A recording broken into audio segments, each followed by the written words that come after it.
Mga boss, marami nagtatanong, Boss Eli, bakit ba palong-palo ka dyan sa provincial rate? Kasi mga boss, yung provincial rate na yan, walang kwenta, walang lohika, yan ang dahilan kung bakit bumababa ang sahod natin at hanggat nandyan ang provincial rate, patuloy na maghihirap ang mga manggagawa dito sa bansa. Tara mga boss, paliwanag ko sa inyo kung bakit. Ang pangako ng Republic Act No. 6727 ay pagkakaroon ng kaunlaran sa mga probinsya at pantay na oportunidad para sa mga manggagawa sa Metro Manila at sa probinsya. Pero mahigit 3 dekada na ang nakaraan, nangyari ba ang pangako na to? Ayon sa datos mga boss, mula 2001 hanggang 2024, trumiple ang kita ng ating bansa. 7.2 trillion noong 2001 at 22.2 trillion pesos naman noong 2024. Yung labor productivity naman o yung halaga ng nagagawa ng mga manggagawa na serbisyo at produkto ay halos dumoble sa parehas na panahon. Ngayon, kung sinasabi natin na dapat nakabase ang sahod ng mga manggagawa sa paglago ng ekonomiya, bakit ang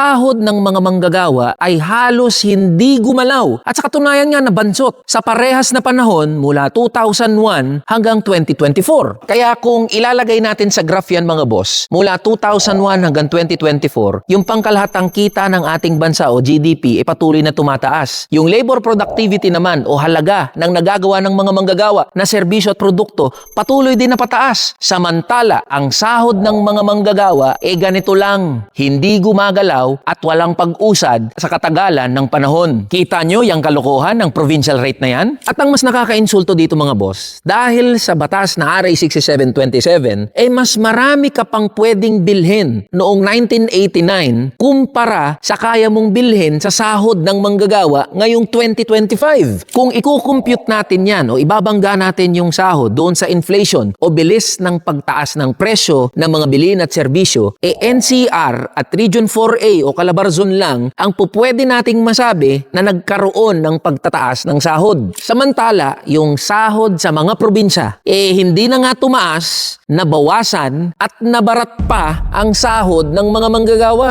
Sa katunayan nga mga boss, yung average na sahod ng mga manggagawa sa buong bansa halos mabawasan ng 100 piso dahil dito sa batas na RA 6727. Ito yung sinasabi natin mga boss na isang malaking kalokohan at katangahan ang pagkakaroon ng provincial rate. Isipin natin to mga boss, lumalaki ng lumalaki at yumayaman ng ating ekonomiya. Trabaho ng trabaho ang mga manggagawa at dumarami ang naiaambag sa pag-unlad ng bansa. Pero pag tinignan natin ang sahod ng mga manggagawa, patuloy na lumiliit, nababarat at napag-iiwanan. Isa lang ang malinaw dito mga boss. Mula noon hanggang ngayon, dahil sa walang kwentang provincial rate, iba ang nakikinabang sa dugo, pawis at sakripisyo ng mga manggagawa. Kaya dapat mabuwag na talaga yung walang kwentang provincial rate. At lagi ko sinasabi, kailangan ko ng tulong nyo mga boss. Ang unang hakbang dyan ay maintindihan at maunawaan nyo yung pagiging walang kwenta ng provincial rate. Kaya gagawin nating serye ang diskusyon tungkol sa provincial rate para makasama kayo sa pag-iingay at pangangalampag tungkol sa usapin na to. Laban lang tayo mga boss!